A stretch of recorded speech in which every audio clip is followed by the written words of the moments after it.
What is up, everybody? Let's welcome, ladies and gentlemen, let's welcome rap legend, Dallas OG, the D.O.C, man. How's it going, bro? I'm blessed, bro. I'm too blessed to be stressed. Thank you. Oh, no problem, man. Anytime, man. Man, the D.O.C, what you been up to nowadays, man? Man, I'm just living life, brother. How about you? What you been up to? I've been doing good platforms, interview different prospects, interview wrestlers, do a bunch of everything, man. I do a little bit of everything, man. I even trying to start doing some rappers here and there just to get some different perspectives. That's dope, brother. That's dope. That's Yeah, dope. man. Yeah, speaking of your career, man, you started off as like you started off of a crew called the Fila Crew, right, or something like that. Yeah. The Fila crew back in Dallas, long time ago. Yeah, and then so you were you the original rapper in Dallas, or was it the Vanilla Ice, or which one was it? I'm not sure, bro. We were somewhere around the same time, Yeah, you know. yeah, different timing because when I search it up, it's you pop up for some Okay, reason. Yeah, I I don't mean know. I would be Yeah. curious, but yeah, Then what's kind of interesting was you were part of this crew from Dallas called the Fila Crew, but then what led you to Dre, man? Did he try to like reach out to you in some way? Yeah, Dre. I connected with Dre through a mutual friend who was a DJ that was here in Dallas back in those days, and Dre and I hit it off. You know, it was mutual respect for each other's gift, and we decided we'd try to make some music together. And the rest was history from here on out, huh? Bam. Yeah, who would have thought that, right? But you said, I mean, from different interviews, you didn't just go accept it right away. You had other priorities, huh? Well, I'm not from LA, and I was in a group at the time, and they weren't talking about the whole group. They were just talking about me, and I couldn't just leave my guys. And I didn't know anybody in LA. I wasn't prepared to take that leap at that moment when he first asked. But about 6 months or so later, something happened that made me feel like I should probably take that chance. Yeah, you took that chance, and from here on out, what was it like to just go from the Fila Crew to the NWA, man? There was just a different type of environment, huh? No joke. It was but it was basically the same, just young guys making music.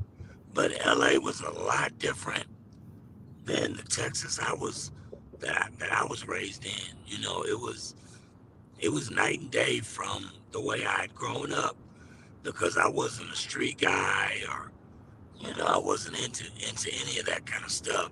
So some of it was a bit of a culture shock, but for the most part, it was just young cats making good music. Yeah, like when I look at your music, you don't curse from a lot of the musics I've looked at. Yeah, that wasn't my thing. That was NWA's thing, and so I didn't want to change into them just because that's what they were doing. I wanted just to be, be myself and develop as an artist. Yeah, which that was something good until an accident happened. You know, you had some good albums, something called Better Than You or something with the album that you had that was like on the top of the records. Yeah, Better Than Me came out, and it was at the top of them. Yeah, but it had to be kind of interesting to be on one of the most controversial groups, man. Like just going from behind the scenes, you were just there on all the scenes. I mean, what was the legit thing that went on from there? It was a lot of crazy stuff, but it was a lot of cool stuff. Just young guys, man, having fun and making some really good music. in a time where hip hop was young. It was just getting its nuts, so to speak, and we were sort of at the front of that. And it was a great time. I look back on that time with great fondness, and all of those men are my friends, and I love them all dearly to this day. Yeah, they definitely made you some money, and definitely in the long haul, you got to be successful at what you've done. So, a lot of the other rappers like Snoop Dogg, he gives you credit at most of the time. A lot of other guys like Eminem, quite a few dudes, they give you some praise for that because of what you've done. So they respect what you do. That's a blessing, bro. I don't take it for granted. I appreciate all the young guys, and I appreciate all the old guys. I think it's enough money and success out here for everybody, and Oh, I want everybody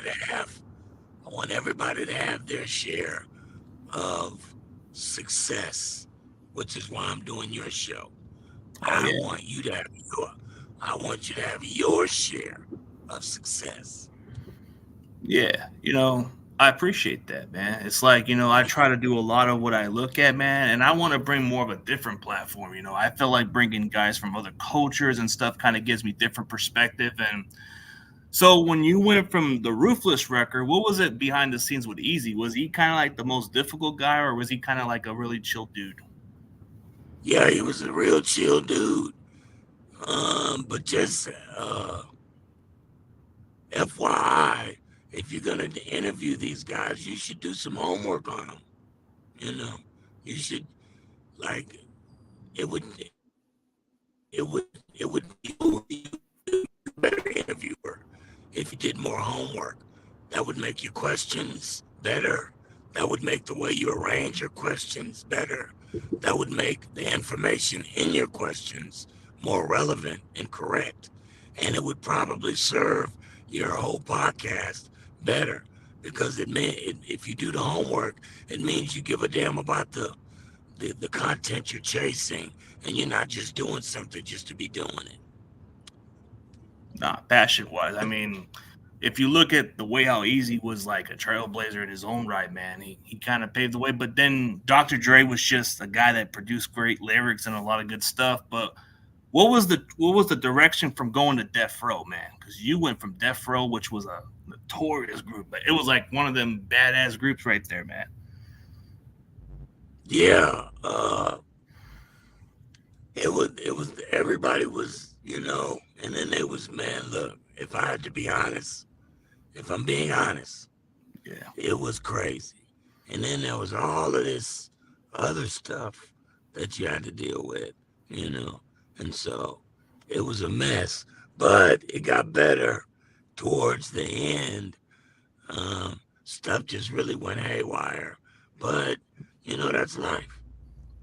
Yeah, it is. I mean, we come with decisions, but after that, I mean, so when you look back at your career, man, you had the voice, and then things just slip away. It's just like accidents happens. You were like on the verge of being something good. You know what I mean? Yeah, man, I was close. You know what I mean? I almost made it, but sometimes in life, uh, almost is gonna have to do. You know what I mean?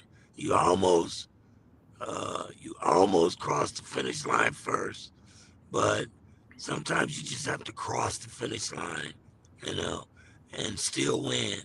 You know what I mean? And Yeah. so I appreciate your interest, and I appreciate being on your show. But I'm about to pull up to my meeting, so I'm gonna have to cut the interview short a little bit. All right. Maybe in the future reference, we can probably do something in the near future. Yeah, I'll probably work on better homework, like you were saying, man. Yeah, that'll probably do you a lot of good going forward, bro. But I'm just saying.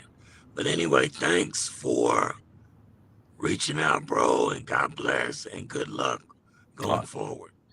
Thanks, bro. Appreciate it. And for everybody else, thank you guys for tuning in. This was the D.O.C and CG, man. We'll work on something in the near future. For everybody else, thank you guys for tuning in, and we're out. Peace. Peace.